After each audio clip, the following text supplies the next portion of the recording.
कार्यक्रमाची वेळ 9ची होती, पण 8:30 वाजेपर्यंत शाळेत शुकशुकाट होता. शाळेच्या शिपायाने मुख्य सभागृह तेवढे उघडून ठेवले होते. मग तंबाखूची फक्की हाताने चोळीत तो सभागृहाच्या पायऱ्यावर बसून राहिला होता. बाहेर पटांगणात एक कुत्रे वेंगत होते. बाकी अजून कुणीही आलेले नव्हते. याचे कारण इतकेच होते की सकाळी सबंध गावाची प्रभात फेरी आणि झेंडावंदन होते. त्याला झाडून सगळी मंडळी गेलेली होती. ती परस्पर शाळेत येणे शक्यच नव्हते. समारंभ संपल्यावर सगळे घरी जाऊन मग या कार्यक्रमाला येणार होते. हे अगदी उघड होते. म्हणून 8:30 वाजून गेले तरी शाळेत फक्त कुत्रेच फिरकलेले होते. 8:45 वाजले आणि मग शाळेतले असिस्टंट हेडमास्तर 1-2 मास्तरांना घेऊन घाईघाईने शाळेत आले. आल्याबरोबर त्यांनी शिपायाला विचारले, पंढरी, हॉल उघडून ठेवलायस ना?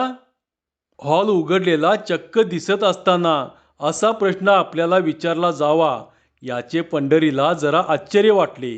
तोंड न उघडता त्याने हॉलच्या उघड्या दरवाजाकडे बोट केले. तेव्हा असिस्टंट हेडमास्तर जरा रागावून म्हणाले, अरे ते समजतंय, पण हॉल झाडलायस का? पंढरीने निरुपायाने तोंडातली फक्की पोटात गडप केली. ते मला काय सांगितलं नाही साहेब. निक्का हॉल उघडायला सांगितलंय. शहाणाच आहेस. आपला हॉल म्हणजे काय ताजमहाल आहे काय? तो नुसता बाहेरून बघायचा नाही, समजलं? अरे आत बसायचं आहे सगळ्यांना. हॉल झाडून ठेवायचा असतो, एवढंही कळत नाही तुला? ती माझी ड्युटी नाही साहेब. मारत्याकडे ते काम असतंय. बडवा कलपसनं बेपत्या हाय. तसल्या सबबी मला सांगू नकोस. मारुत्या नाही तर तू झाड. आता पाहुणे येतील, त्यांना काही धूळ दाखवायची हॉलमधली. चल उठ. असिस्टंट साहेबांचे तोंड चित्रविचित्र झालेले दिसले. तेव्हा पंढरी उठला. कुरकुर करीत आत गेला. त्याने आपले काम चोख बजावले. इतके चोख की आत उडालेला धुरळा सगळाच्या सगळा बाहेर येऊ लागला आणि बाहेर उभी राहिलेली सगळी मंडळी जोरजोराने ठसकू लागली. जमिनीवरची सगळी धूळ केरसुनीच्या फटकाऱ्याने बाकावर जाऊन बसली. मग पंढरीने आपली कामगिरी चोख बजावली. हॉलमधील धूळ थोडीशी अस्ताव्यस्त करण्यात त्याने यश मिळवले. ही कामगिरी होईपर्यंत बाकीची मंडळी मुकाट्याने बाहेर उभी होती. झाडण्याचा प्रकार संपल्यावर असिस्टंट साहेब दुसऱ्या शिक्षकाला म्हणाले, पाहिलंत का? असं स्वतः मरावं लागतं प्रत्येक गोष्टीत, तर कामं होतात. नाहीतर बोंब ठरलेलीच आहे. बरं, टेबल क्लॉथ आणि फ्लॉवर पॉट आणलाय का तुम्ही? ते दुसरे शिक्षक तोंड वासून म्हणाले, टेबल क्लॉथ? हां. आणि फ्लॉवर पॉट? हां. आणि माझ्याकडं? अहो मग कोणाकडं? कालच तर ठरलं होतं ना? ठरलं होतं, पण मागावून नाही का?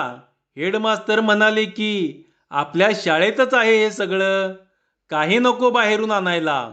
म्हणून मग नाही आणलं. शाबास पट्टे. असिस्टंट साहेब एकदम चिडले.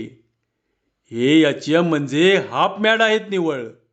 अहो शाळेत कुठं आहे आपल्या टेबल क्लॉथ आणि फ्लॉवर पॉट? होय, मीही तेच म्हणतोय. दुसऱ्या शिक्षकांनी मान डोलवली. काहीतरी बोलून ठेवायचं आणि मग आमच्या नावानं गजर करायचा. तर काय हो? या शाळेत काही नाही. अहो कापडाचा तुकडा नाही तुकडा. अहो तुकडा काय म्हणताय? चिंदी नाही चिंदी. दुसरे शिक्षक विनयाने म्हणाले, अहो हे तुम्हाला माहीत होतं, तर मग तुम्ही का नाही बोललात कालच? दुसऱ्या शिक्षकाचा चेहरा क्षणभर विचारमग्न झाला. एक क्षण बरोबर संपल्यावर ते मान हलवून म्हणाले, ते खरं, पण मला वाटलं इकडे हेडमास्तर साहेब सांगतायत तर असेल एखाद्या वेळेस. काय नेम सांगावा? असिस्टंट साहेब यावर काही बोलले नाहीत. त्यांनी मुकाट्याने पलीकडे उभ्या असलेल्या नव्या शिक्षकाला हेडमास्तरांच्या घरी पिटाळले आणि वस्तू आणण्याची व्यवस्था केली. मग पाणी पिण्यासाठी तांबे आणि फुलपात्र हवे याची त्यांना आठवण झाली. मग त्यांनी ऑफिस उघडले. तेव्हा फुलपात्र सापडले, पण तांब्या काही सापडता सापडेना. बराच आरडाओरडा केल्यावर शाळेत रात्री झोपणाऱ्या शिपायाने सकाळी दूध आणण्यासाठी तो घरी नेल्याचे पंढरीने सांगितले. या बातमीबद्दल बक्षीस म्हणून ताबडतोब त्याची तांब्या आणण्यासाठी रवानगी करण्यात आली. हे सगळे होईपर्यंत 9 वाजले होते आणि शाळेच्या आवारात 10-5 पोरे जमली होती. उघड्या पटांगणात त्यांचा हुतुतूचा डाव सुरू झाला होता. आणखीन 4-2 शिक्षक गोळा झाले होते. ते शिक्षकांच्या खोलीत जाऊन गप्पा टोकीत बसले होते. 9 वाजून गेल्यावर त्यांच्यापैकी एक पोक्त शिक्षक लगबगीने बाहेर आले आणि असिस्टंट हेडमास्तरांच्या कानात सांगू लागले, कार्यक्रमानंतर चहा बिस्किटे यांची व्यवस्था केली आहे ना? नसली तर आत्ताच सांगा. आयत्या वेळी घोटाळा होतो. कुठल्याही कार्यक्रमाच्या वेळी नंतरचा चहा आणि बिस्किटे ही व्यवस्था अत्यंत महत्त्वाची असते आणि तरीही तिकडे दुर्लक्ष होत असे. असे या पोक्त शिक्षकाचे कित्येक वर्षाच्या अनुभवाने बनलेले प्रामाणिक मत होते. त्यामुळे प्रत्येक वेळी ते या गोष्टींची मोठ्या अस्तेवाईकपणे चौकशी करीत. असिस्टंट साहेबांना याची पूर्ण माहिती होती. त्यामुळे ते म्हणाले, हां, ती सगळी व्यवस्था झाली आहे. काही काळजी करण्याचे कारण नाही. हां, मग हरकत नाही. कुठं हॉटेलातच दिली आहे ना चहाची ऑर्डर? होय. का? अहो, मग ताजं दूध घालायला सांगितलं नाही का त्याला? ताजं दूध नसेल तर चहा चांगला लागत नाही. आधीच सांगून ठेवतो. बिस्किट सुद्धा बघून आणावी लागतात, नाहीतर सादळलेली मिळतात. हे पावसाचे दिवस आहेत म्हणून सांगतो. त्यांच्या या माऱ्याने असिस्टंट हेडमास्तर थोडा वेळ गांगरले. ते पाहिल्यावर पोक्त शिक्षकांना आणखीन अवसान चढले. त्यांची आवाजाची पट्टी जरा चढली. आपण दर खेपेस इशारे देतो आणि तरी त्याचा संपूर्ण उपयोग कसा होत नाही हे त्यांनी तपशीलवार वर्णन करून सांगितले. मागे एकदा कुणी पाहुणे आले होते, त्यावेळीही असेच झाले होते. चहात बाकी सगळे होते, पण साखरच नव्हती. एकदा तर भज्याचे तुकडे तरंगत होते. एकदा बिस्किटे नव्हती म्हणून हॉटेलवाल्याने पेपरमिंट पाठवून दिले होते.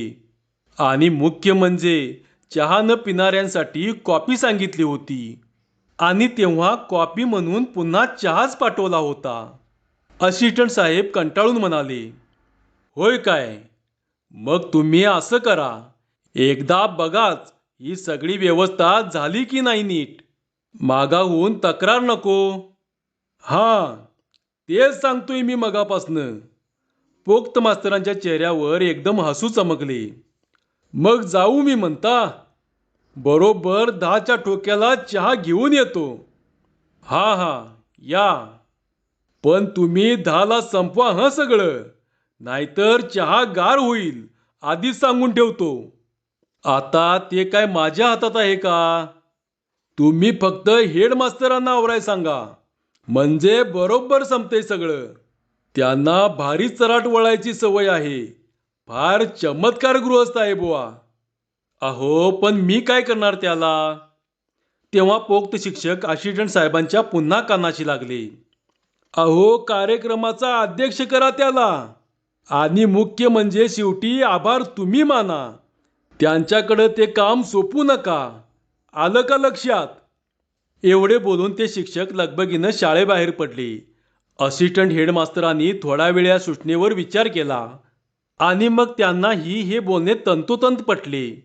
तसे शाळेचे हेडमास्तर अगदी निरुपद्रवी होते, पण मुलांना उपदेश करणे हा त्यांच्या स्वभावातला थोडासा वीक पॉइंट होता आणि हा उपदेश बराच वेळ करीत राहावा असे त्यांना प्रामाणिकपणे वाटत असे. मुलांना चांगली पेंग येईपर्यंत आणि शिक्षकांची तोंडे कावरीबावरी होईपर्यंत त्यांचा उपदेश सतत चालूच असे. हां, आता दुसऱ्याचं कुणाचं व्याख्यान असले आणि ते स्वतः अध्यक्ष असले तरच त्यांच्या वक्तृत्वास थोडासा आळा बसत असे. एरवी हेडमास्तरांचे भाषण म्हटल्याबरोबर सगळी शाळा थरथर कापत असे. साधे आभार मानण्यासाठी जरी ते उभे राहिले तरी लोकांच्या पोटात गोळा उठत असे. कारण आभार मानण्यासाठी जरी ते शेवटी उभे राहिले तरी लवकर कुणाचे आभार मानितच नसत. शाळेची स्थापना, त्यावेळच्या आलेल्या अडचणी आणि आत्तापर्यंत केलेली प्रगती, इथून पासून सुरुवात करून ते हल्लीच्या विद्यार्थ्यांचे शुद्धलेखन कसे बिघडले आहे आणि ते सुधारण्यासाठी कोणते उपाय योजावेत, इथंपर्यंत सर्व विषयावर बोलत. आभार मानताना देखील प्रमुख वक्त्याचे आभार मानणे का आवश्यक आहे हे सांगताना ते पुन्हा त्या वक्त्याचे सबंध भाषण जसेच्या तसे पुन्हा पाठ म्हणून दाखवीत. मग त्यातील महत्त्वाचा मुद्दा पुन्हा सांगत. नंतर विद्यार्थ्यांनी या भाषणापासून काय शिकण्यासारखे आहे याची चर्चा करीत आणि कसलेही आभार न मानता खाली बसत. हेडमास्तरांच्या भाषणाची ही सगळी वैशिष्ट्ये ठाऊक असल्यामुळे सगळ्यांनाच त्यांचा धसका वाटत असे. जवळपास असलेले दुसरे शिक्षकही पुढे सरसावले. ते असिस्टंट साहेबांना म्हणाले, ही गोष्ट खरी हं, आभार मात्र तुम्हीच माना, नाहीतर आम्हाला जेवायला 1 वाजेल आज. दुय्यम साहेब हसून म्हणाले, तुम्ही फारच अतिशयोक्ती करून सांगायला लागलात आता. अहो अतिशयोक्ती कसली, डोंबलाची. खरं तेच सांगतोय. आठवतंय का, जुलैमध्ये कामाची वाटणी झाली त्यावेळची मीटिंग. आधी शाळा सुटल्यावर मीटिंग, मग यांचं भाषण झालं. जेवण बुडालंच खानावळीतलं आमचं त्या दिवशी. अहो उपाशी झोपलो. ते शिक्षक आणखीन पुढे काहीतरी बोलणारच होते, पण तेवढ्याच हेडमास्तरांनी शाळेत प्रवेश केल्याचे त्यांच्या दृष्टी जाणवले. आपले संभाषण आवरते घेऊन असिस्टंट साहेब सुहास्य मुद्रेने त्यांच्या स्वागताला गेले. तेव्हा त्यांच्याबरोबर हेही शिक्षक लगबगीने गेले. हेडमास्तर उंच आणि काटकुळे गृहस्थ होते. नेहमी उच्च विचारसरणी डोक्यात खेळत असल्यामुळे त्यांची राहणी फारच साधी असणे अपरिहार्य होते. त्यांची टोपी मुळची पांढरी होती. धोतर, गुडगा आणि घोटा यांच्या मध्यंतरी कोठेतरी संपले होते. कोट अंगाला घट्ट मिठी मारून बसला होता आणि त्यांच्या वरच्या खिशापाशी पडलेला फाउंटन पेनच्या शाईचा डाग कित्येक महिन्यांपासून तसाच होता. बाकी सगळे ठीक होते. इकडचे तिकडचे बोलणे मिनिटभर झाल्यावर हेडमास्तरांनी सगळी तयारी आहे की नाही याची चौकशी केली.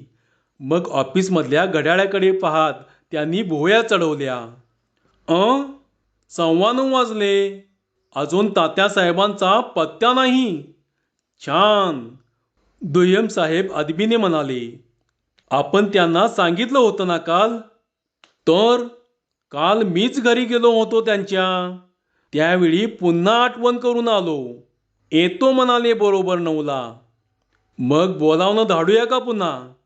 नको नको, पाहूया वाट आणखी 10 मिनिटं, मग पाठवू कुणाला तरी. ठीक आहे. हॉलमध्ये आता मुले येऊन बसली होती. काही आत जात होती, काही पुन्हा बाहेर येत होती. गलका गोंधळ सुरू होता. पुढे जागा मिळवण्यासाठी मारामारीही सुरू झाल्याचे ऐकू येत होते.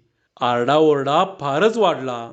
तेव्हा हेडमास्तरांच्या सात्विक मुद्रेवर पुन्हा एकदा त्रासिकपणाच्या खुणा उमटल्या.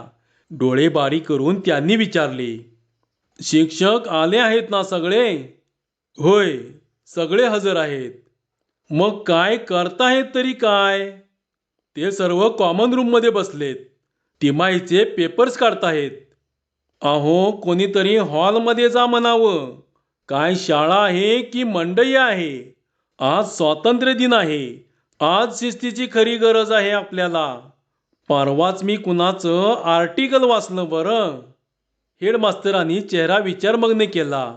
त्याबरोबर जवळपास उभ्या राहिलेल्या शिक्षकांच्या पोटात एकदम गोळा उठला. घाईघाईने त्यांनी काहीतरी निमित्त काढून तिथून पळ ठोकला. एक जण मुलांना थोपवण्यासाठी हॉलमध्ये गेले. हॉलमध्ये शिरलेले हे शिक्षक ड्रॉइंग टीचर होते. त्यामुळे त्यांनी केलेल्या शांततेच्या आव्हानाचा अर्थातच कसलाही परिणाम मुलांच्यावर झाला नाही. त्यांचा गोंधळ आणि शिक्षकांचे खेकसणे अशा दोन्ही गोष्टी बाहेर ऐकू येऊ लागल्या. हा गोंधळ आणखीन वाढला असता, पण तेवढ्यात पीटीचे शिक्षक सहज हॉलमध्ये डोकवले. त्यामुळे जराशी शांतता निर्माण झाली. एव्हाना 9:30 वाजून गेले होते. सगळ्या वस्तूंची जमवाजमव झाली. हेडमास्तरांच्या घरून आणलेले टेबल क्लॉथ पसरले गेले. त्यावर फ्लॉवर पॉटही बसला. पाणी पिण्यासाठी तांब्या, फुलपात्र आले. हेडमास्तरांनी सगळे आर्टिकल असिस्टंटना तपशीलवार समजावून दिले. मान हलवून हलवून असिस्टंट साहेबांचा मनका डिलावण्याची वेळ आली होती. बसून बसून कंटाळलेले शिक्षकही निरुपायाने हॉलमध्ये हळूहळू दाखल झाले. तरी पण प्रमुख पाहुण्यांचा पत्ता नव्हता. 9:45 वाजले. तेव्हा मात्र हेडमास्तर अस्वस्थ झाले. त्यांनी पुन्हा एकदा ऑफिसातल्या घड्याळाकडे पाहिले. आवाज धारदार करून नापसंतीच्या स्वरात ते म्हणाले, "हे देशभक्त म्हणजे असेच. दुसऱ्यांच्या वेळेची काही किंमत नाही यांना." असिस्टंटनी पुन्हा मान हलवली. "अहो देशभक्तच ते. कुणी बोलायचं त्यांना?" "हा, आपल्या संस्थेचे अध्यक्ष पुन्हा." "तर काय? खरं म्हणजे या खेपेला मी त्यांना बोलावणारच नव्हतो." "मग का बोलवलंत?" "म्हटलं दर खेपेला हे गणंग पाहिजेच कशाला? आपणच बोलू त्यापेक्षा. काय बिघडलं?" "हा, तरी हरकत नव्हती." असिस्टंटना हे शब्द उच्चारताना बरेच कष्ट पडले. "पण पंचायत झाली ना. परवा सहज घरी गेलो, तर ते आपणहूनच मला म्हणाले की मी बोलतो म्हणून दुसऱ्या कोणाला बोलवू नका म्हणाले." "होय काय? आनंदच आहे. पुढच्या वेळेपासून." हेडमास्तर पुढे आणखी काही बोलणार होते, पण तेवढ्यात शाळेचा शिपाई लगबगीने येताना दिसला. तेव्हा त्यांनी ओळखले की देशभक्त तात्यासाहेब हे आले आहेत. लगेच त्यांनी तोंडावर रुंद हास्याचा मेकअप केला. कोट खाली ओढला. डाव्या बाजूचे धोतर वर सरकवले होते, ते खाली केले आणि घाईघाईने ते दाराकडे गेले. "या या या." देशभक्त तात्यासाहेब हे देशभक्तच होते. अधिकारावर असलेल्या पक्षातले देशभक्त. त्यामुळे त्यांची शरीरयष्टी गुटगुटीत होती. तोंडावर लोणकडे हास्य होते. कपडे पांढरे शुभ्र, अगदी बगळ्याच्या पंखाप्रमाणे पांढरे शुभ्र होते आणि जिभेवर खडीसाखरेचा मोठा खडा कायमचा ठेवलेला होता.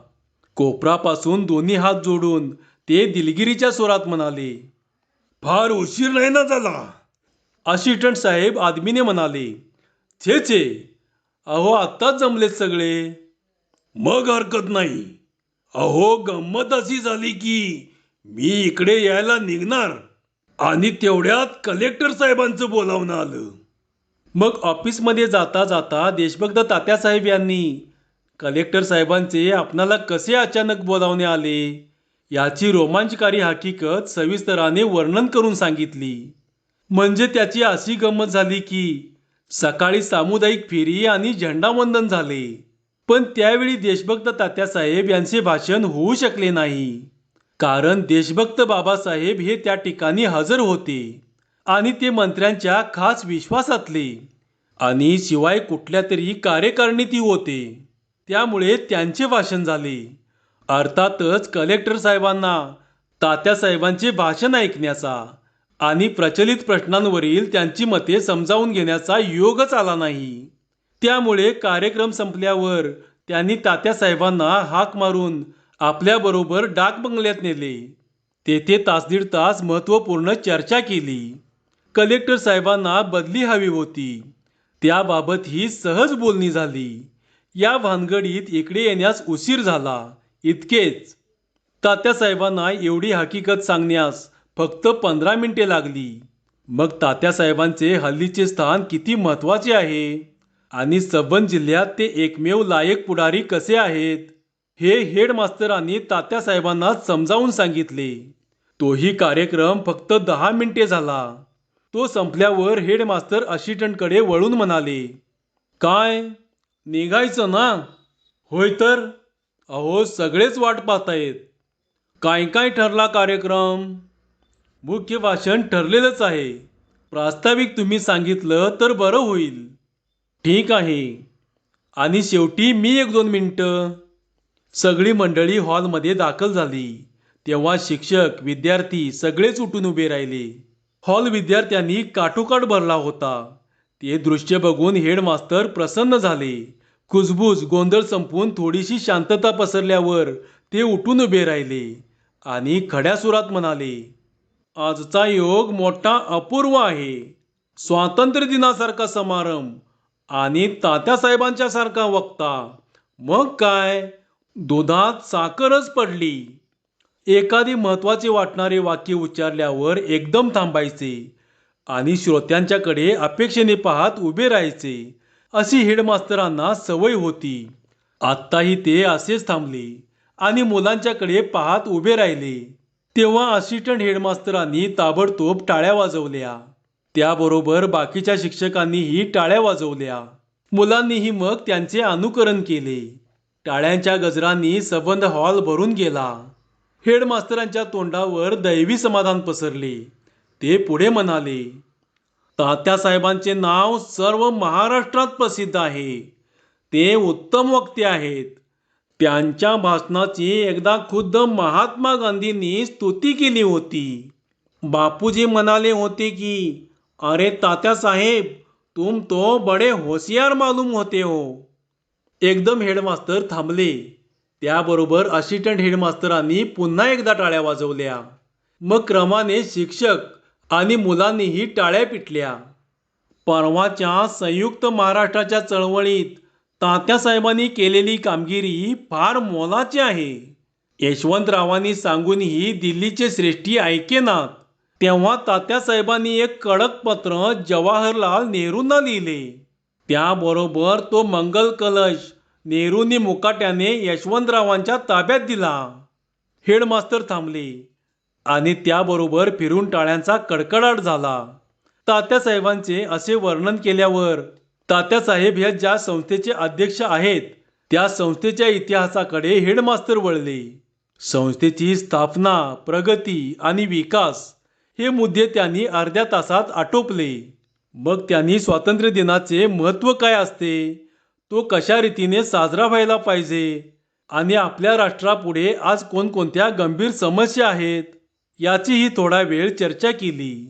सर्व गोष्टी त्यांनी अशा रीतीने बोलून टाकल्या की तात्यासाहेब हे अध्यक्ष असून हेडमास्तर हेच मुख्य वक्ते आहेत असाच कुणाचाही ग्रह झाला असता. शिवाय अनेक विषय हाताळून पुढील वक्त्याला बोलण्याची पंचाईत पडावी इतके करण्याची त्यांची हातोटीही लक्षात घेण्याजोगी होती. अर्थात त्या बाबतीत त्यांचा निरुपाय होता. राष्ट्रापुढील प्रश्नच इतके विविध प्रकारचे आणि असंख्य होते की त्यांचा प्रत्येकाचाच उल्लेख करणे आणि त्यावरील उपाययोजना सांगणे हे आवश्यकच होते. त्यामुळे हेडमास्तर आणखीही काही वेळ बोलत राहिले असते, पण तेवढ्यात त्यांचे लक्ष बाहेर गेले. हॉलच्या बाहेर मगाचे पोक्त शिक्षक खिडकीजवळ उभे राहून कसल्या तरी खुणा करीत आहेत हे त्यांना दिसले. तेव्हा त्यांचा भाषणाचा मूड एकदम गेला. समारोपादाखल 10 मिनिटे भाषण करून ते खाली बसले. मग मुख्य वक्ते देशभक्त तात्यासाहेब टाळ्यांच्या गजरात भाषणासाठी उभे राहिले. ते प्रारंभी म्हणाले, खरं म्हणजे मी आज फारच कामात होतो. भाषणासाठी मला बिलकुल वेळ नव्हता. एवढे बोलून तात्यासाहेब सहज थांबले. त्याबरोबर अनावधानाने असिस्टंट साहेबांनी टाळ्या वाजवल्या. त्याबरोबर टाळ्यांचा पुन्हा गजर झाला. तात्यासाहेब जरा पिचकलेच. ते इकडे तिकडे पाहू लागले. तेवढ्यात हेडमास्तरांनी हातवारे करून सगळ्यांना शांत केले. तात्यासाहेबांनी खाकरून जरा सावरल्यासारखे केले. मग ते पुढे म्हणाले, पण ही माझी शाळा आहे. तुम्ही एवढ्या उत्साहाने हा स्वातंत्र्य दिन साजरा करण्यासाठी जमला असताना मी नाही म्हणणं बरं दिसत नाही. म्हणून सगळी कामं बाजूला सारली आणि मी इथं धावत आलो. अहो, तुमच्या प्रेमानं मला इथं ओढून आणलं. तात्यासाहेब या ठिकाणी बरोबर थांबले. मग मगा घडलेल्या चुकीमुळे मुख्याध्यापकांनी जरा धसका घेतला होता. त्यामुळे या वाक्याला टाळी वाजवावी की नाही याचा निर्णय त्यांना काही करता येईना. ते गप्पच राहिले आणि मग सगळेच गप्प राहिले. एकमेकांकडे टकामका पाहू लागले. तात्यासाहेबांनी क्षणभर वाट पाहिली. मग आपले भाषण त्यांनी धीमेपणाने पुढे चालू केले. आज स्वातंत्र्य दिन म्हणजे स्वातंत्र्याचा दिन. दिन म्हणजे दिवस. स्वातंत्र्य मिळाल्याचा दिवस. आज आपण स्वतंत्र झालो. तो हा दिवस. याला स्वातंत्र्य दिन असं आपण म्हणतो. कारण आज आपण स्वातंत्र्य मिळवलं. ते मागच मिळवलं. पण तो आजचा दिवस. म्हणून आजचा दिवस हा स्वातंत्र्य दिन. तात्यासाहेबांनी या सुरात आपले भाषण सुरू केले. मग त्यांनी स्वातंत्र्याच्या चळवळीत आपण कसा भाग घेतला, कुठे कुठे आणि केव्हा तुरुंगवास भोगला याच्या हकीकती सांगितल्या. बापूजींची आणि जवाहरलालजींची आपली पहिल्यांदा गाठभेट कुठे पडली आणि त्यांचे आपले काय काय संभाषण झाले याचाही खडानखडा वृत्तांत निवेदन केला. त्यानंतर त्यांनी स्वातंत्र्योत्तर काळाचा आढावा घेतला. फाळणी आणि निर्वासितांचा प्रश्न यावर मुलांना बरीच उद्बोधक माहिती ऐकवली. पंचवार्षिक योजनेत आपण काय काय मिळवले ते सांगून तिसऱ्या पंचवार्षिक योजनेतले बरेच प्रचंड आकडे घडाघडा म्हणून दाखवले. मग संयुक्त महाराष्ट्र मिळवण्यासाठी आपण काय काय केले हेही सुमारे अर्ध्या तासात त्यांनी नम्रपणे पण खुलासेवर सांगितले. शेवटी आजच्या तरुण पिढीचे कर्तव्य या मुद्द्यावर 15 मिनिटे बोलून त्यांनी आपले भाषण संपवले. देशभक्त तात्यासाहेब यांचे हे महत्त्वपूर्ण भाषण संपत आले तेव्हा शिक्षक मंडळी पेंगत होती. हेडमास्तरांच्या भाषणाने त्यांना आधीच झीट आली होती. उरले सुरले अवसान ही आता सुटत होते. मुलांनीही आपसात कुजबूज करण्यास प्रारंभ केला होता. तेवढ्यात भाषण संपले. त्यामुळे सगळ्यांनी प्रचंड टाळ्या दिल्या. तात्यासाहेब अत्यंत समाधानाने खाली बसले. सवयीप्रमाणे आभार मानण्यासाठी हेडमास्तर पुन्हा उठू लागले. तेवढ्यात चपळाई करून उपमुख्याध्यापकांनी टेबलाची धाव घेतली. धापा टाकीत छाती वर खाली करीत ते म्हणाले, मी आभार मानण्यासाठी उभा आहे. त्याबरोबर शिक्षकांनी स्वयंस्फूर्तीने टाळ्या वाजवल्या. मुलांनीही त्यांना साथ दिली. मग उपमुख्याध्यापकांनी आभार मानले. वंदे मातरम होऊन सभा संपली. तेव्हा जवळजवळ 12 वाजले होते. त्यामुळे फक्त कपभर चहा आणि 3-4 बिस्किटे खाऊन तात्यासाहेब घाईघाईने निघून गेले. मुख्याध्यापक त्यांना दारापर्यंत पोचवण्यास गेले. बाहेर उभा केलेल्या टांग्यातून तात्यासाहेब लांब गेल्यावर हेडमास्तर सुस्कारा सोडून म्हणाले, चला गेली एकदाची पिढा. असिस्टंट साहेबांनीही मान हलवली.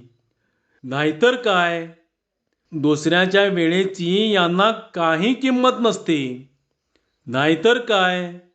याप्रमाणे 2-4 मिनिटे दिलखुलास बोलणे झाल्यावर हेडमास्तर म्हणाले, बरं आहे, मी ही निघतो आता. तुम्ही ऑफिस आवरून जाताय ना? हो, ठीक आहे. मग हेडमास्तर ही लांब टांगा टाकीत दिसेनासे झाले. ते गेल्यावर बाकीची शिक्षक मंडळीही असिस्टंट साहेबांच्या भोवती गोळा झाली. हेडमास्तर गेले त्या दिशेने दृष्टी टाकून मघाचे पोक्त शिक्षक म्हणाले, चला गेली एकदाची पिढा. नाहीतर काय. कार्यक्रम तर झाला. आता 26 जानेवारीपर्यंत भानगड नाही. नाहीतर काय. दुसरे एक जाणते शिक्षक बोलले. आश्चर्य आहे बाकी. आज स्वातंत्र्य दिन असून इतकी मुलं कशी काय जमली बुवा शाळेत? हां, जमली खरी. पण ही अजून का थांबली आहेत लेकाची? कुणास ठाऊक. सगळे शिक्षकही निघाले. काही मुलेही गेली होती. पण बरीचशी अजून हॉलमध्ये तशीच होती. तिकडे उपमुख्याध्यापक वळले. हॉलमध्ये शिरून ते म्हणाले, अरे आज तुम्हाला तिमाही परीक्षेतील महत्त्वाचे प्रश्न सांगणार होतो. पण आता फार उशीर झालाय. प्रश्नाचं उद्या बघूया. सगळ्यांनी घरी जायला हरकत नाही. धन्यवाद.